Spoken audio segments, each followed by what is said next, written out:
दो बिजली वितरण निगम हैं, उत्तर हरियाणा बिजली वितरण निगम तथा दक्षिण हरियाणा बिजली वितरण निगम।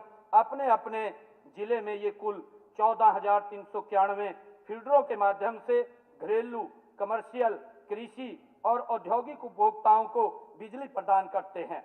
वर्ष 2004-05 से वर्ष 2014-15 तक इन दोनों निगमों ने 1,89,878 नए ट्यूबवेल कनेक्शन जारी किए थे। इनकी तुलना में वर्ष 2015-16 से वर्ष 2025-26 दिसंबर तक इन्होंने 2,92,990 नए ट्यूबवेल कनेक्शन दिए हैं। माननीय अध्यक्ष जी, किसानों को और जल्दी कनेक्शन दिलवाने एवं भरोसेमंद और निर्बाध बिजली आपूर्ति के उद्देश्य से प्रदेश में हरियाणा एग्री डिस्कॉम के नाम से एक तीसरी बिजली वितरण कंपनी बनाने का मेरा प्रस्ताव है।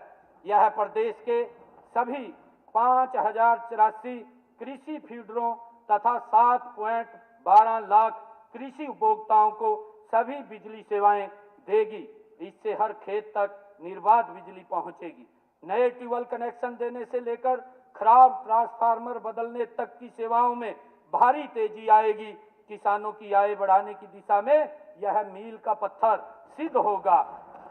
माननीय अध्यक्ष, एक नई व्यवस्था लागू करके सभी ब्लॉकों में औद्योगिक निवेश के लिए वित्तीय प्रोत्साहन दिया जाएगा। ये में नए औद्योगिक निवेश पर कैपिटल सब्सिडी HKRN पर पंजीकृत युवाओं में से औद्योगिक इकाइयों द्वारा कर्मचारियों की भर्ती करने और औद्योगिक इकाइयों द्वारा R&D करने के लिए भी वित्तीय प्रोत्साहन दिए जाएंगे। गैर स्थानीय युवाओं को उद्योगों में नौकरी पर लगाने के लिए वर्तमान में दी जा रही प्रति कर्मचारी 48,000 की एम्प्लॉयमेंट सब्सिडी बढ़ाकर को 1 लाख प्रति कर्मचारी प्रति वर्ष किया जाएगा।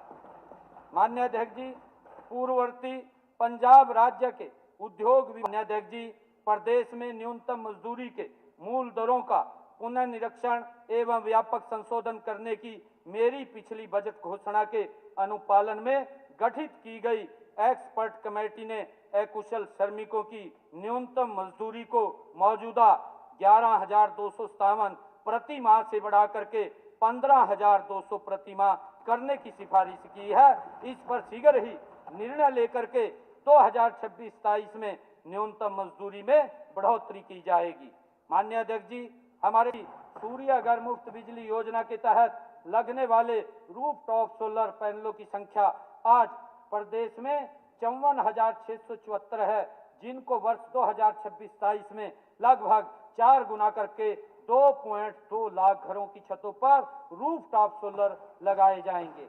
माननीय अध्यक्ष जी, 5 फरवरी 2026 को हरियाणा डिस्कॉम द्वारा लागू की गई सौर ऊर्जा प्रोत्साहन योजना के अंतर्गत स्थापित 200 करोड़ रुपए के रिवॉल्विंग फंड की सहायता से गैर डिफाल्टर उपभोक्ताओं, अंत्योदय परिवारों और सरकारी कर्मचारियों, जिनमें हरियाणा संविदात्मक कर्मचारी सेवा की सुनिश्चितता अधिनियम में कवर होने वाले कर्मचारी भी शामिल होंगे, के प्रारंभिक खर्च को पूरा करने के लिए ब्याज मुक्त गैप फंडिंग प्रदान की जाएगी। प्रदेश में लगभग 76 लाख गैर कृषि उपभोक्ता हैं। अब तक 8.73 लाख उपभोक्ताओं के यहाँ स्मार्ट मीटर लग चुके हैं। बाकी बचे 68 लाख उपभोक्ताओं के लिए भी स्मार्ट मीटर लगाए जाएंगे। माननीय अध्यक्ष जी, वर्ष 2020 से अब तक PM कुसुम योजना के तहत 1,88,116 जिससे हरियाणा देश भर में दूसरे स्थान पर पहुंच गया है। इस योजना में किसानों की रुचि और उत्साह को देखते हुए वर्ष 2026-27 में 35,000 नए सौर ऊर्जा पंप लगाए जाएंगे। वर्ष 2026-27 में राज्य के 13 जिलों अंबाला, फतेहाबाद, हिसार, झज्जर, जींद, कैथल, करनाल, कुरुक्षेत्र, पानीपत, रोहतक, सिरसा, सोनीपत और यमुनानगर में धान की पराली पर आधारित 9.9 से 1 से 3 किलोवाट क्षमता के सोलर पावर प्लांट बैटरी सहित सब्सिडी पर दिए जाएंगे। माननीय अध्यक्ष दीनदयाल उपाध्याय जी की जन्मतिथि पर उनके नाम से लाडो लक्ष्मी योजना का शुभारंभ किया गया था, जिसके तहत 23 वर्ष या उससे अधिक आयु की उन महिलाओं को प्रति माह 2100 की सहायता दी जा रही है जिनके परिवार की वार्षिक आय 1 लाख से कम है। अब तक 9,22,452 लाभार्थी बहनों के खाते में 4 किस्तों में 634 करोड़ की राशि माननीय उपाध्यक्ष महोदय डाली जा चुकी है। इस योजना से 13,602 परिवार 25,000 से कम वार्षिक आय वर्ग से ऊपर उठ गए हैं। 1,53,284 परिवार 25,000 से 50,000 की श्रेणी से निकलकर आगे बढ़े हैं तथा 3,23,236 परिवार 50,000 से 75,000 की श्रेणी से निकलकर 75,000 से 1 लाख वार्षिक आय की श्रेणी में आ गए हैं।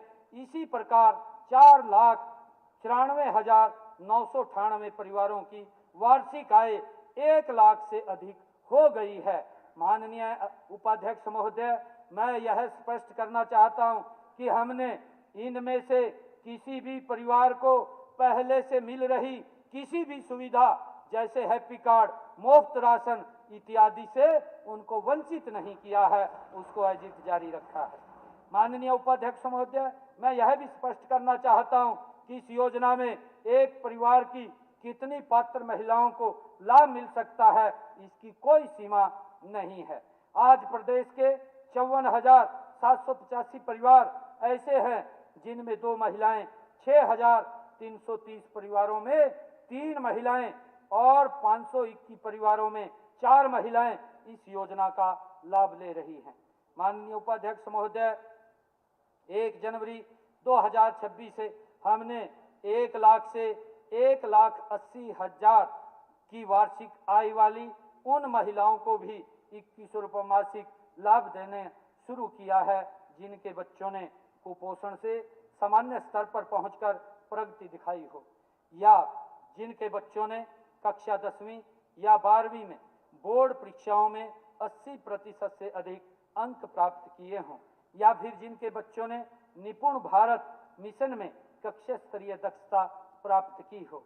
माननीय उपाध्यक्ष महोदय, पंडित दीनदयाल उपाध्याय जी के 110वें जन्मदिन के पावन अवसर पर 25 सितंबर 2026 को हम इस योजना के अंतर्गत पात्र आय सीमा को बढ़ा करके 1,80,000 रुपये कर देंगे।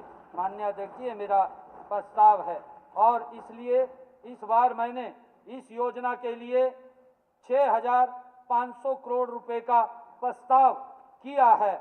वरिष्ठ नागरिकों को घर पर आधारित देखभाल एवं मूलभूत चिकित्सीय सहायता प्रदान करने के लिए 1,000 वृद्ध देखभाल कर्ताओं को प्रशिक्षण दिया जाएगा।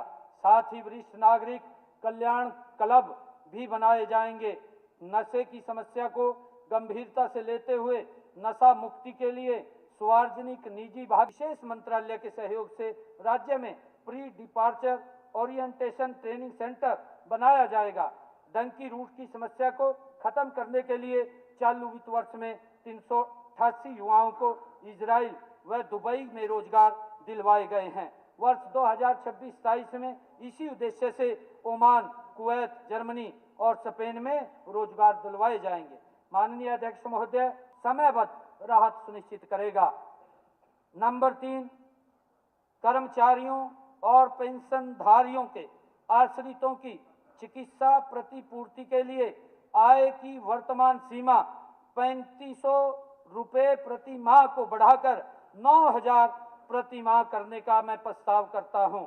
इससे कर्मचारियों और पेंशनधारी संघों की लंबे समय से चली आ रही मांग ये पूरी होगी। तीन घंटे से ज्यादा का बजट भाषण और एक भी बूंद पानी नहीं पीते आपको तो कोई बहुत बड़ा अवार्ड मिलना चाहिए। अब सदन वीरवार दिनांक 5 मार्च 2026 दोपहर 2 बजे तक के लिए स्थगित किया जाता है।